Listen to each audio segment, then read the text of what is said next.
Hi, my name is Cody Bradford. I work here at Visalia Ford. Uh, I'm a diagnostic technician here, and today we're going to be talking about how to check your oil and how often you need to check it. So how to check your oil, you usually have to pop your hood and you check at the dipstick.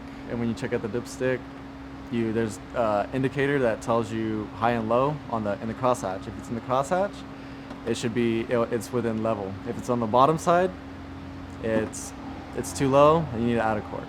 You should check your oil every week or every time you fuel up, just depending on how often you drive your vehicle. And signs of checking of how often you need to do your oil change every 5,000 miles.